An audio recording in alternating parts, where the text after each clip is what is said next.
بڑی بات ہے.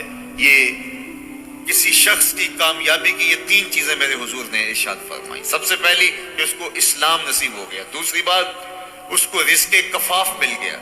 تیسری بات جو ملا اس پہ وہ مطمئن ہے, شکر ہے اللہ نے مجھے نواز دیا, میری ضرورت پوری ہو گئی, مالک کافی ہے میرے لیے, میری ضرورت کا یہ جو ہے وہ میری ضرورت کو یہ پورا کرنے والا ہے. تو پھر اللہ تعالیٰ جل شانہ اس پر کتنا خوش ہوتا ہے. دوسری ایک روایت سن لیجئے جو سیدنا علی المرتضیٰ رضی اللہ تعالیٰ عنہ سے مروی ہے, آپ کو ٹھنڈ پڑ جائے گی.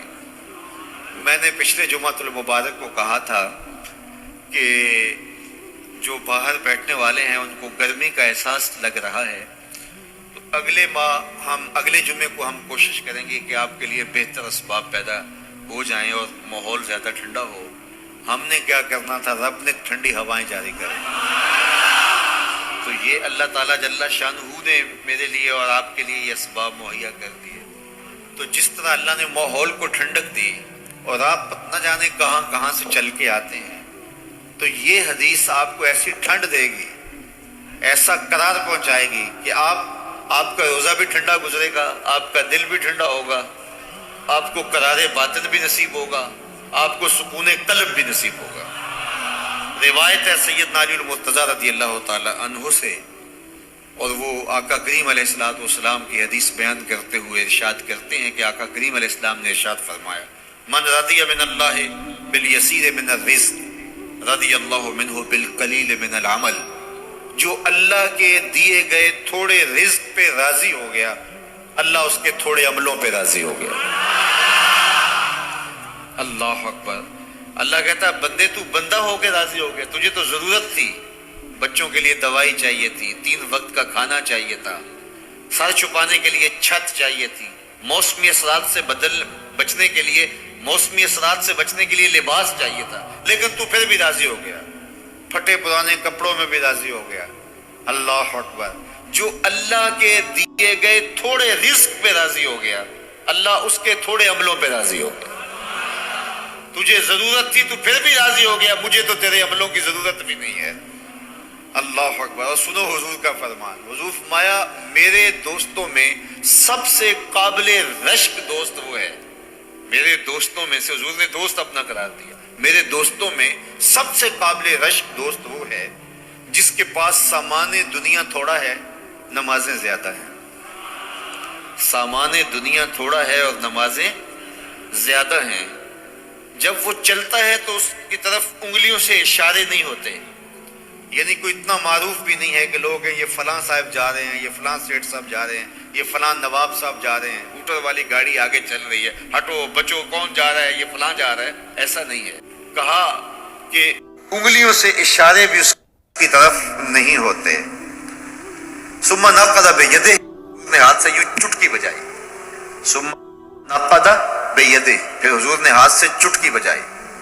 فرمایا کہ اس کو موت بھی ایسے ہی آئی, اس کو موت بھی ایسے ہی آئی. قلت بواکی ہے, اس کے رونے والے بھی پیچھے تھوڑے ہی تھے, رونے والے بھی زیادہ نہیں تھے. پھر ارشاد فرمایا قلت تراثہ, جو ترکا بٹا اس کا, اور ورنہ تو یہاں تو فل سٹاپ ہے ہی نہیں, کوئی کھرب پتی بھی ہو. یہ جن لوگوں کی لانچیں بھر بھر کے ڈالروں کی باہر جاتی رہیں, وہ آج بھی مطمئن نہیں ہے. وہ آج بھی سمجھتے ہم نے کچھ بھی نہیں کمایا, ابھی تو اور لوٹا جا سکتا تھا, اور نچوڑا جا سکتا تھا اس عوام کو, ابھی تو ہم نے کچھ نہیں کمایا. فل سٹاپ لگتا ہی نہیں. حضور نے فرمایا کہ ایک شخص کی ایک وادی ہو سونے کی بھری ہوئی, 2 پہاڑوں کے درمیان جو خالی جگہ ہوتی ہے اس کو وادی کہتے ہیں, وہ سونے سے بھری ہوئی کسی کے پاس ہو تو وہ آرزو کرے گا کہ ایک اور ہو تو کیا اچھا ہو.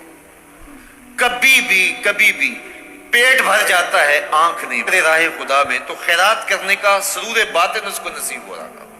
بعض کا ہوتا ہے کہ ہماری عبادتوں کا سرور باطن حظے جو ہے وہ نفس میں تبدیل ہو جاتا ہے. ہم سمجھ رہے ہوتے ہیں کہ یہ سرور آ رہا ہے, یہ سرور باطن نہیں ہوتا, یہ حظ نفس ہوتا ہے. آپ کوئی نیک کام کر رہے ہیں اور پھر اس کی نمائش بھی آپ ساتھ کر رہے ہیں, سے آپ کے نفس کو ایک سرور ملے گا, نفس خوش ہوگا. وہ ایک پھل جھڑی کی طرح ہوتا ہے. ایسے آپ کو ایک نشہ آیا, اور وہ آپ نے سمجھا شاید یہ میرے باطن کا سرور ہے. باطن کا سرور تو ایک بہت بڑی دولت ہے. وہ پھل جھڑی کے نہیں طرح نہیں ہوتا. وہ اندر طمانیت کو اتار دیتا ہے اور نفس کو نفس مطمئنہ بنا دیتا ہے. تو یہ جو لوگوں کی مدد کر رہے ہیں اور تھیلا ان کو آٹے کا دے کر کے 10 اخباروں میں تصویریں چھپوا رہے ہیں اور پھر اس کو دوستوں کے اندر شیئر کر رہے ہیں اور وہ کہتے ہیں ماشاءاللہ ماشاءاللہ لکھ رہے ہیں، تو وہ حظ نفس ہے. وہ حظ نفس ہے، وہ حظ روح نہیں ہے، وہ قرار باطن نہیں ہے، وہ تسکین قلب نہیں ہے. تو عبادات کا ایک سرور ہے، ایک لطف ہے، حلاوت ہے، ایک مٹھاس ہے جو اہل ایمان کو حیات طیبہ کی صورت میں نصیب ہوتی ہے. رکوع کا اپنا لطف ہے، قیام کا اپنا مزہ ہے، سجدے کا سرور اپنا ہے، تشہد کا لطف اپنا ہے. ہر ایک عبادت کی کیفیت کا ایک الگ سرور ہے جو بندے کو نصیب ہوتا ہے. اور پھر وہ گھر میں نماز پڑھے، نوافل پڑھے تو اس کا سرور الگ ہے، فرائض پڑھے تو سرور الگ ہے. سجدے کے لیے اس کے گھر میں مصلی ہو، مسجد بیت میں نماز پڑھے تو سرور الگ ہے، جامع مسجد میں آ کے نماز ادا کرے تو اس کا سرور الگ ہے، اس کا کیف الگ ہے. محلے کی مسجد میں جمعۃ المبارک پڑھنے آ رہا ہے، جامع مسجد میں آ رہا ہے، ہر چیز کی کیفیت الگ ہے. اور اگر پیشانی کو سجدے کے لیے حرم کا صحن مل جائے تو پھر اس کا سرور الگ ہے، اس کا کیف الگ ہے. اس طرح روزہ ہے تو روزے کے مختلف اوقات اور مختلف کیفیات کا اپنا ایک سرور ہے اور اپنی ایک حلاوت ہے.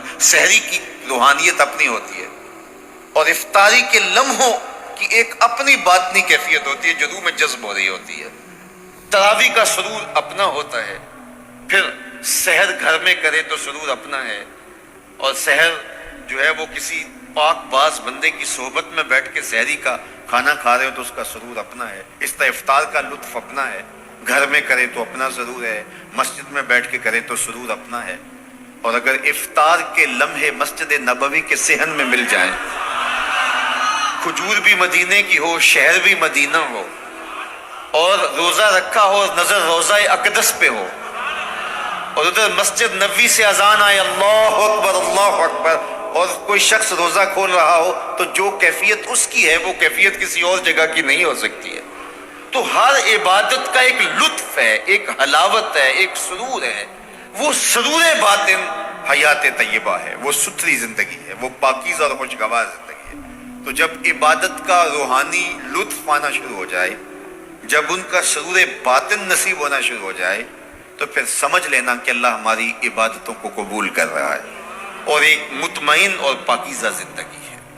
اللہ اکبر. ارشاد فرمایا وَمَن يَتَّقِ اللَّهَ يَجْعَلْ لَهُ مَخْرَجًا.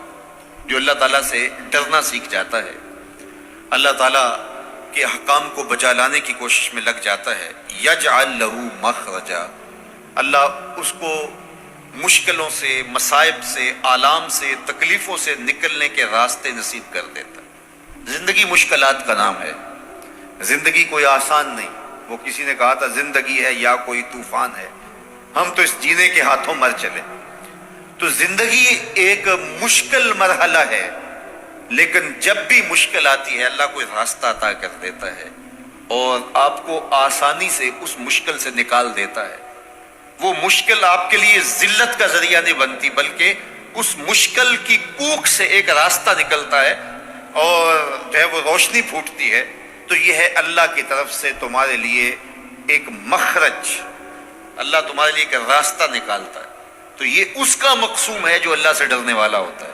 جو اللہ تعالیٰ سے ڈرے تو اللہ تعالیٰ اس کے لیے راستہ نکال دیتا ہے. وَمَن يَتَّقِ اللَّهَ يَجْعَلْ لَهُ مَخْرَجًا. جو اللہ تعالیٰ سے ڈر جاتا ہے اللہ تعالیٰ اس کے لیے راستے نکال دیتا ہے، پیچیدگیوں سے نکلنے کے، مشکلوں سے نکلنے کے، آلام و مصائب سے نکلنے کے، تکالیف سے نکلنے کے اللہ راستے نکال دیتا ہے. وَيَرْزُقْهُ مِنْ حَيْثُ لَا يَحْتَسِبُ.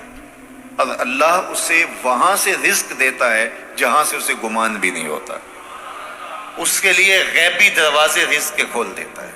اس کی ضروریات اللہ اپنے کرم سے پوری کرتا ہے. یہ کس کا مقصوم ہے؟ جو اللہ سے ڈرنا سیکھ جاتا ہے، جو تقوی کی دولت کو اختیار کر لیتا ہے. ایک دوسرے مقام پر ارشاد فرمایا وَمَن يَتَّقِ اللَّهَ يَجْعَلْ مِنْ أَمْرِهِ يُسْرًا. جو اللہ تعالیٰ سے ڈرنا سیکھ جاتا ہے اللہ تعالیٰ اس کے کام آسان کر دیتا ہے۔ اللہ سے ڈرنا سیکھ جاؤ، مشکلات آسان ہو جائیں گی، تکلیفیں آسان ہو جائیں گی، مشکلات سے نکلنے کے راستے کھلنا شروع ہو جائیں گے، آلام و مصائب کے پہاڑ راستے سے ہٹنا شروع ہو جائیں گے۔ یہ اللہ تعالیٰ جل شانہ کا یہ ایک نظم ہے۔ وہ 3 اشخاص کی کہانی تو آپ جانتے ہیں جو غار میں پھنس گئے تھے، پھر انہوں نے اپنے صالح اعمال کا وسیلہ اللہ کی بارگاہ میں پیش کیا اور پتھر سے رکھنا شروع ہو گیا۔ تو اللہ فرماتا ہے کہ میں راستے نکال دیتا ہوں اور وہاں سے رزق دیتا ہوں جہاں سے اسے گمان بھی نہیں ہوتا۔ وَمَن يَتَوَكَّلْ عَلَى اللَّهِ فَهُوَ حَسْبُهُ، اور جو اللہ پر بھروسہ کر لیتا ہے اللہ اس کے لیے کافی ہو جاتا ہے۔ یہ ان لوگوں کا مقصوم ہے، ان لوگوں کی کہانیاں ہیں جو اپنی زندگی کو اللہ کے راستے پہ ڈال دیتے ہیں، اور وہ لوگ جو اپنی خواہشات کے بندے ہوتے ہیں اللہ ان کی زندگیوں کو تلخیوں میں مبتلا کر دیتا ہے۔